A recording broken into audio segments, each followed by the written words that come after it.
하늘님, 안녕하세요. 유럽 이민을 위하여 대략적인 준비 방법과 제가 이민 진행 시 고려해야 할 내용 문의드립니다.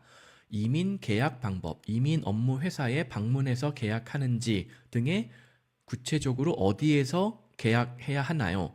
이거는 두 가지 방법이 있어요. 그냥 저희랑 이메일 주고받고 계약서 주고받아서 출력하고 서명하고 등기로 저희 서울 사무실로 서류를 보내주시면은 굳이 방문을 하지 않아도 괜찮아요. 그러니까 바쁘신 분들은 굳이 서울 사무실까지 방문 안 하는데, 근데 이제 또 거꾸로 반대로 나는 도대체 이 회사가 실체가 있는 거냐 또 이렇게 궁금해하시는 분이 있을 수도 있잖아요. 그런 경우에는 서울 사무실에 저희 그 직원들하고 제가 그 시간을 정해 놓으면은 저희 서울 사무소 직원이 연락을 해서 뭐라 그러죠? 하여튼 뭐 약속을 잡아가지고 방문해 주시면은 저희 직원들하고 만나서 직접 계약서 서명하고 저희 법인 도장 찍고 이제 한 부씩 서로 나눠 가지고 뭐 1차 수수료 입금하고 이런 식으로 진행을 하실 수가 있으세요. 참고로 저희 회사는 그 한국의 외교통상부에 정식으로 등록이 된 해외 이주 알선 업체예요. 그거 짬으로 한국 내에 현재 대한민국에서 운영되는 해외 이주 알선 업체, 외교통상부에 등록된 해외 이주 알선 업체들 중 짬이 굉장히 높은 회사에 속해요. 저희 회사가 2003년도에 처음 등록이 되어 있나 그래요. 저희보다 짬이 높은 회사가 뭐 한 10개? 10대 개도 안 돼요. 제가 알기로. 그리고 그게 예전 대표이사가 그대로 이어 나온 것들이 아니라 그것도 회사 사고팔고 뭐 그러거든요. 근데 저희 회사는 한 번도 그런 오너가 바뀐 적이 없단 말이에요. 플러스 이제 독일 이민을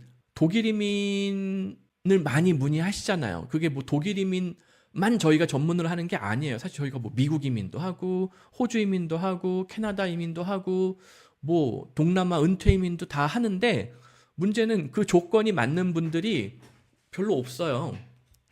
독일 이민 조건이 맞는 분들밖에 없고 뭐 그쪽 분들이 많이 와가지고 독일 이민을 뭐 룩셈부르크 이민, 뭐 노르웨이 이민 이런 쪽 이민을 많이 하게 됐는데 이런 유럽 이민을 전문적으로 하는 업체들 중에서 대한민국 외교통상부에 정식으로 등록되어 있는 업체는 저희밖에 없어요. 어디 뭐 보면 지금도 어디 무슨 카페 어디 온라인 검색해보고 하면은 무슨 뭐 내가 독일 이민의 전문가라는 등 새빨간 거짓말을 하는 그런 현지의 사기꾼 같은 교민들이 막 나오거든요. 전혀 대한민국 외교통상부에 그 해외 이주 알선업 등록 이런 거 되어 있지도 않아요. 이게 무슨 얘기냐면 그거를 등록을 하려면은 서울 보증보험 3억 원인가를 가입을 해야 돼요. 무슨 말이냐? 저희랑 계약서를 썼는데 그 계약서에 명시된 내용을 지키지 않았다. 계약 불이행을 했다. 그러면은 3억까지 물어내야 된다는 얘기예요. 그런 나름 법적인 장치가 되어 있다는 거예요. 그런 것도 없이 그냥 어디 보면 뭐 프랑크푸르트나 베를린이나 이런 데 보면은 아니면 뭐 어디 뭐 쾰른 뒤셀도르프 뭐 이런 데 보면은 아무런 그런 법적인 장치 뭐 이런 것도 없이 그냥 개인이 뭐 법인으로 운영하는 것도 아니고 그냥 개인이 자기가 독일 이민 전문가래요. 심지어 저희는 그 독일 베를린 외국인청에 정식으로 등록이 되어 있는 업체이기도 해요. 제가 이거 한번 블로그에 올렸었던 것 같은데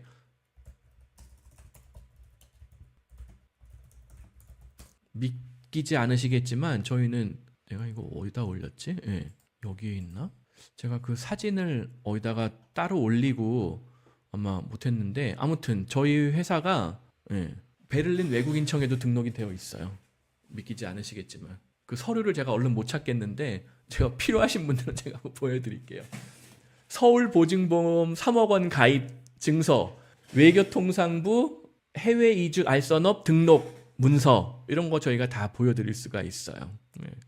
무슨 얘기하다 또 나왔냐. 아무튼 그다음에 계약 후 서류 절차 후 출국은 대개 얼마나 걸리는지요. 통상 저희 회사랑 계약을 하면은 계약서 쓰고 서류 준비해서 약 3개월, 계약서 쓴 날로부터 3개월 정도 후면은 이변이 없는 한 독일에 입국하실 수가 있으세요. 막 정말 급하게 빨리 가고 싶다 그런 분들은 막 2개월 만에 하는 경우도 있는데 그러면은 사실 저희가 막 개고생을 해야 돼요. 서류 준비하느라고. 그래서 3개월 정도, 이왕이면 3, 4개월 뭐 여유 있게 준비하시는 게 좋습니다. 내년 고등학교 1학년 진학하는 아이가 있어 가능한 내년 3월쯤 출국해 아이 학교를 배정받고 싶습니다. 가능한지요? 네, 가능해요. 이민 업무 계약 전에 준비 서류나 기타 조언이 있으시면 알려주세요. 계약 체결 전 준비하겠습니다. 이거는 저희 회사로 이메일을 보내주시면은 뭐 어떤 기본 서류들을 준비하는 게 좋을지 안내를 해드릴게요. 제 나이로 인해 이민 비자 수속 및 영주권 취득의 어려움 혹은 나이가 적은 사람에 비해 더 증빙해야 되는 요건이 있는지 알고 싶습니다. 이민 대상자 51세 아빠, 대학원 졸, 석사, 교사, 명퇴 예정, 딸, 중3, 엄마, 대학원 졸, 석사 45세. 아니요, 전혀 어려움 없어요. 전혀 어려움은 없는데 만약에 이제 아빠가 주신청이 될 경우에 자, 나이 50 넘어서 독일어 공부를 하는데 2년 만에 비원이 착착 나올 것이냐.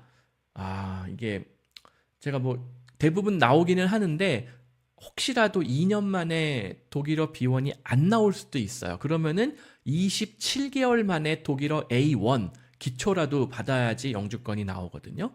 그러면은 그때 서류를 더 준비할 필요는 없는데 자금을 더 준비해야 될 필요는 있어요. 남들 3억으로 막을 걸 나는 3.5억 혹은 심하게는 4억 이렇게 생활비, 세금, 사대보험 이런 비용들이 더 들어갈 수가 있어요. 기간이 늘어나니까. 이민자금 현재 8억 뭐 이 정도면은 일단은 충분해요. 나머지 한 4억 투자해가지고 전가족 독일 영주권 받고 나머지 4억으로 대출 받아가지고 현지에서 집을 구입한다? 얼마든지 가능한 계획이에요. 그리고 두 분이 독일어 공부 열심히 해서 현지에서 새로운 직업에 도전을 한다? 얼마든지 가능해요.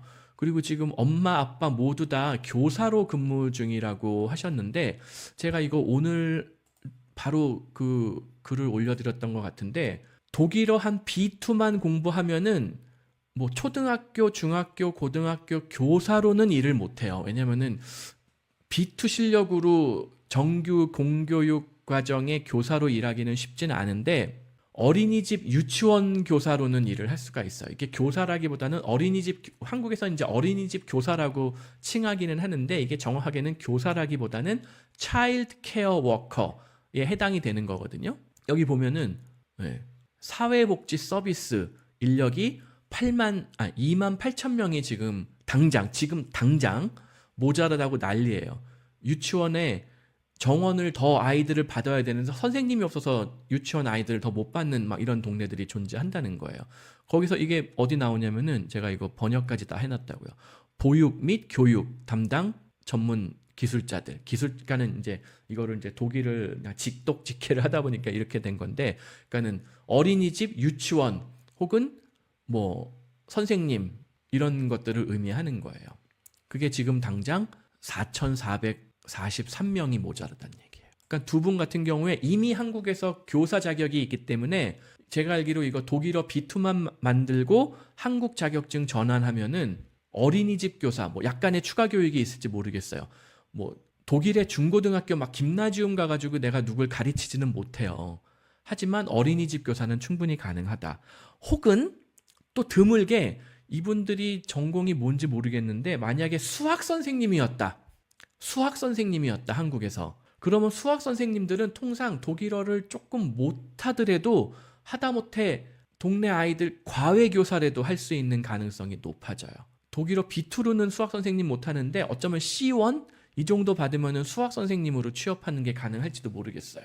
왜냐면은 수학은 언어적인 능력을 전혀 필요로 하지 않는 건 아니지만 그래도 독일어 선생님이나 영어 선생님이나 역사 선생님이나 이런 거에 비해서는 독일어 실력이 조금 떨어지더라도 수학 강의가 가능하거든요, 실제로. 예전에 제가 호주에 살 때 2000년대 초반에 한국 교민분들 중에 정말 재벌이 되신 분이 있었어요. 제임스 안이라는 분이었는데 이거 호주에 살다 오신 분들은 알지도 모르. 제임스 안 코칭 컬리지라고 그래가지고 이게 무슨 대단한 컬리지가 아니라 동네 보습학원으로 지금은 모르겠어요. 당시에 일타였어요. 호주에는 보습학원이라는 개념이 없었는데 그분이 그 이제 독일 아니 그 시드니에 저쪽 한국 사람들 많이 사는 이민자들 많이 사는 약간 한국으로 치면 대림동 같은 동네가 있었어요. 예전에 캠시라고. 그 캠시에 한국 교민들 많이 사는 그 골목 뒤편에 이제 창고가 아니라 가라지죠. 가라지에다가 책상 몇 개 놓고 한국 교민 아이들 모아놓고 수학 이제 과외 학원 같은 거, 보습 학원 같은 걸 차린 거예요. 근데 이제 뭐 영미권도 그렇고 독일도 그렇고 그 시험의 수준이라던가 시험에 대한 테크닉 이게 대부분의 아이들이 그런 걸 배워본 적이 없어요. 시험에 대한 테크닉. 물론 수학도 공부가 원래 사실 수학 공부가 혼자서 극복하기가 제일 어려운 과목 중에 하나긴 하잖아요. 응? 그러니까는 이거 과외 선생님이라든가 무슨 뭐 학원 선생님이 조금만 잡아주면은 공식 같은 거 몇 개 암기시켜가지고 야 이런 비슷한 문제 나오면은 이 공식에 대입해. 그러면은 문제를 뭐 로직을 이해하건 말건 문제는 빨리 풀 수 있어. 이런 게 많거든요. 그러니까는 그 선생님한테 배운 아이들이 호주에서 성적이 팍팍 오르고 다 의대 법대 가는 거예요. 영문권은 특히 이제 의대뿐만 아니라 법대, 영미권은 어떤 특징이 있냐면은 한국에서는 내가 법대 나왔다고 변호사가 되질 않잖아요. 영미권 국가들의 특징이 뭐냐면은 특히 영연방 국가들의 특징이 뭐냐면은 내가 법대를 입학해서 법대를 졸업하면은 이미 반 변호사인 거예요. 물론 시험 뭐 몇 가지 뭐 실습 통과해야 되고 뭐 이런 게 있지만은 한국으로 치면은 이미 법학 전문 대학원 로스쿨 졸업한 상태가 되는 거예요. 회계사도 마찬가지. 그러니까 그런 양질의 그 과에 들어가려면은 성적이 좋아야 되니까 그걸 쪽집게 과외 같은 거를 수학 선생님으로 해가지고 제임스 안 티칭 컬리지인가 뭐 코칭 컬리지인가 해가지고 재벌이 되셨어요. 제가 알기로 그거 예전에 한국 방송에도 그분이 막 나오고 그랬어요. 무슨 예능에도 나오고 그랬어요. 그분 집이 막 대궐 같았거든요. 옛날에 저쪽 어디였더라 그게 이름도 까먹었어요. 제가 이제 그 시드니의 저기 북쪽 동네였어요. 뭐 이스트우드 조금 더 가가지고 어디였던 거 체리브룩 가기 전에 어디였던 것 같은데 제가 이제 하도 오래돼가지고 시드니 지명이 기억이 안 나요. 그래서 모르겠어요. 지금 이 엄마 아빠가 그냥 뭐 국어 교사였다. 안타깝지만 독일에서 써먹을 게 없어요. 영어 교사였다. 이것도 사실 써먹기는 힘든데 근데 또 반대로 이런 경우는 있어요. 이제 그 독일의 주재원 자녀들 중에서 3년 특례? 이걸로 서울에 한국에 있는 무슨 연고대, 서울대 들어가려고 그 한국식 영어 문법 단어 독해 이거 준비하는 아이들도 또 있기는 있거든요. 독일 같은데 막 프랑크푸르트 가보면은 그 되게 어이없지만 그 한국식 영어 시험 대비를 위한 과외 교사 이런 가능성도 있기는 있어요. 그래서 한국에서 교사였던 분들이 그 커리어를 완전하게 살려서 뭐 독일에서 고소득을 올릴 수 있다 이렇게는 얘기하기 어려운데 그냥 생계비는 뭐 생활비는 벌 수 있을 정도의 여러 가지 직종들은 충분히 진입이 가능하기는 해요. 그래서 뭐 저의 현재 요건으로 괜찮은 직장 취업은 힘들 듯 합니다. 그렇죠. 아무래도 문성한 직종이니까. 하지만 아까 위에 말씀드린 그런 정도의 직업으로 나아가거나 아니면 아예 아우스빌딩 공장 취업 이런 취업 소개가 가능한지요. 네, 얼마든지 가능해요. 독일어 B2만 되면 제가 오늘도 올려드렸잖아요. 이런 건설 기술 뭐 모르겠어요. 이분이 신체 건강하고 손재주가 좋으신지 모르겠지만 건설, 전기, 배관, 난방, 뭐 루핑이 뭐냐면은 그 루프 지붕에 뭐 이렇게 뭐죠? 기와 같은 거 이제 독일은 기와를 안 쓰고 뭐 약간 기와 비슷한 뭔가를 쓰기는 써요. 타일 비슷한 거를. 그러면 이제 비가 오더라도 물이 안 새잖아요. 그래서 루프 그 지붕 설치하는 뭐 이런 전문가 플러스 그 지붕에다 요새는 또 어떤 게 지금 유행이냐면은 정부 보조금 받아가지고 태양전지, 태양열 하고 뭐 태양전지판 뭐 이런 거 있잖아요. 그거를 엄청 깔아요. 그게 왜냐면은 중국에서 완전히 지금 뭐 헐값으로 뭐 장난 아니게 수출하잖아요. 그러니까 예전에 비해서 이거 태양전지를 지붕에다 설치하는 그 가격이 비용이 엄청 줄어들었어요. 거기다가 정부 보조금까지 나오고 하니까 요새 웬만한 집들 다 지붕에다가 태양열 설치하고 난리예요. 그럼 전기값, 온수비, 뭐 난방비 다 줄어드는 거죠. 예. 아무튼 뭐 그런 일자리들은 지금 굉장히 많아요. 그래서 영어로 일상생활 가능할 듯하고 독일어는 시험은 보지 않았지만 A1, A2 정도 될 것 같습니다. 고등학교 때 제2외국어를 독일어 했으면 그 정도가 돼요. 벽돌 쌓는 아우스빌딩 소개 영상 잘 보았습니다. 예, 그런 거 배워놓으시면은 중장기적으로 굉장히 유망해요. 그리고 이민 희망 국가는 노르웨이나 독일. 뭐 장단점 비교하기에는 어느 나라가 더 좋을지 결론 짓기가 어렵습니다.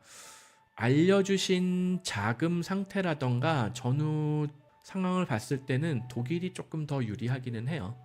예, 분명 이제 치안이라던가 복지, 뭐 나라의 재정 이런 거는 노르웨이가 더 좋을 수도 있어요. 너무 부자 나라예요, 노르웨이는. 뭐 이런 거 찾아보셨는지 모르겠는데 여기 노르웨이 고등어잡이 어선 한번 보시면은 이런 거 한번 찾아보세요. 노르웨이 이민으로 보장받을 수 있는 최하 수준의 삶.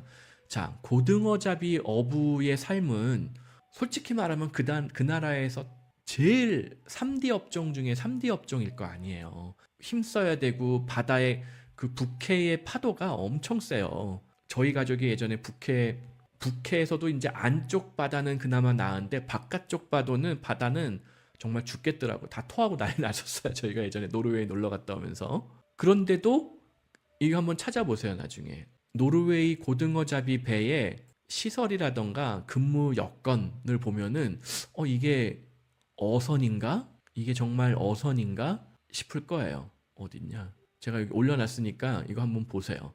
그냥 멀리서 이거 어선이라고 안 하고 보면은 지중해에 있는 무슨 슈퍼여트 레벨이에요. 겉으로 봤을 때는. 그리고 안에 객실이라던가 이런 거 다 찾아보면은 이게 노르웨이구나. 급이 달라요. 아무리 부자 나라라도 설사 고등어잡이가 엄청나게 수익이 좋은 비즈니스는 아닐 거잖아요. 아무리 고등어를 전 세계를 대상으로 판다 하더라도 농업이 엄청난 수익성을 보장하는 비즈니스는 아니거든요. 그럼에도 불구하고 이 정도 노동 복지를 제공해준다는 얘기는 그만큼 노르웨이에 돈이 많다라는 얘기죠. 그거는 독일을 따라올 수가 없어요. 근데 이제 언뜻 보면은 어디 갔어? 여기 보면은 어두컴컴해요. 노르웨이는 겨울에도 겨울 대낮 뭐 해가 뜬 다음에도 이런 분위기예요. 되게 약간 어둑어둑한 이건 지금 아마 새벽에 찍어서 더 그런 것 같기는 한데 겨울에 해가 그렇게 막 쨍하고 뜨지는 않아요. 그런 단점이 좀 있고 훨씬 그 독일에 비해서 훨씬 외져 있다. 뭐 이런 지정학적 불리함 이런 것들이 있기는 있어요. 그리고 세금도 독일보다 더 많이 내고. 그래서 무조건 노르웨이가 유리하다 이렇게 얘기하기는 조금 어려운 부분들이 존재해요. 독일도 좋고 노르웨이도 좋은데 이게 약간 개인의 취향에 따라서 장단점, 유불리가 달라질 것이다. 그리고 독일 의료보험인 공보업 가입 유지 조건은 어떻게 되나요? 영주권 취득 후 실직하거나 나이가 많아지면 어떻게 되는지요? 그러면은 실업보험 혹은 시민수당 죽을 때까지 받아요. 그래서 사실 실업보험 받고 시민수당 받다 보면은 젊은 사람들은 구급 공무원이라도 꽂아주기도 하고 뭐 그래요. 그리고 나이가 많은 분들도 어디든 허드렛 일이든 일자리 무조건 꽂아줘요. 독일어 최소 뭐 B2 혹시 B2를 못해도 B1이라도 한다. 그러면 너 청소부라도 할래? 청소부라도 일자리 찾아줄 거라는 거예요. 아니면 약간 이제 임시 일자리 이런 게 있어요. 무슨 이제 농사철이 어떤 거는 3월, 어떤 거는 5월, 어떤 거는 7월 하베스트 하는 날짜들이 다르잖아요. 그런 거라도 꽂아준다던가. 아니면 요리, 제과제빵, 새벽에 나가서 일을 해야 되는 일, 그런 거라도 하겠느냐, 맥도날드라도 가겠느냐. 근데 한국인들은 통상 스시집에 채용이 많이 돼요. 왜냐면은 동양인이 저기 맥도날드 주방 뒤에 가가지고 열심히 패티를 굽는다고 그 맥도날드의 마케팅에 도움이 되진 않잖아요. 근데 어디 무슨 일식집, 아니면 이제 독일에도 그 약간 아시아계 프랜차이즈들이 있거든요. 무슨 모시모시라고 그래가지고 가보면 진짜 맛없는 엉터리 일식을 파는데 모시모시라는 그 짝퉁 일식 프랜차이즈가 독일 전역에 성업 중이에요. 근데 거기에 가서 동양인이 가서 일을 배워가지고 어디 그 뻥 뚫려 있는 주방에서 동양인이 막 요리를 하고 있잖아요. 그러면은 독일 그 백인들이 와가지고 유럽 백인들이 와가지고 여기 정통이구나 좋다고 사 먹는단 말이에요. 한국에서도 어디 파스타집 갔는데 웬 백인이 막 이렇게 막 요리를 하고 있어요. 막 그러면 여기 정통이구나. 예전에 무슨 그 요리사들 한창 뜰 때 보면 어디 막 루마니아 출신 요리사가 내가 보기에는 진짜 그분이 완전 셰프 레벨은 아니었거든요. 요리를 잘하기는 잘하는데 완전 셰프 레벨은 아니었는데 그분이 무슨 막 이탈리아 레스토랑 한국에 이런 데서 거의 셰프 대접을 받더라고요. 왜냐면 백인이니까. 그리고 루마니아가 이탈리아와 비슷하기도 하고. 뭐 하여튼. 그리고 노르웨이의 의료보험 제도와 취업 조건도 궁금합니다. 거의 비슷해요. 거의 비슷해요. 그런데 이런 게 있어요. 노르웨이는 인구가 독일에 비해서 훨씬 작아요. 그러니까 시장의 규모가 노동시장의 규모도 작다라는 얘기예요.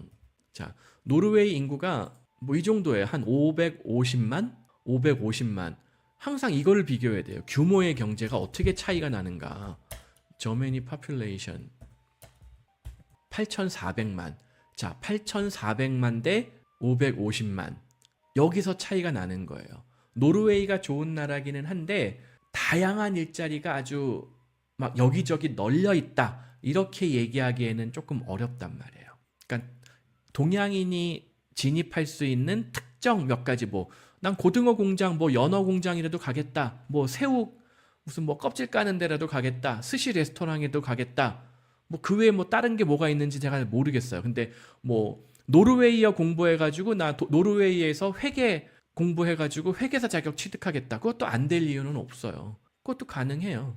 그리고 영어로 수업하는 노르웨이 대학원 과정 이런 데들도 많이 있어요. 그러니까는 공부는 일단 영어로 하고 노르웨이어 따로 공부해서 노르웨이에서 조금 더 양질의 취업을 하겠다? 그것도 안 될 이유가 없어요.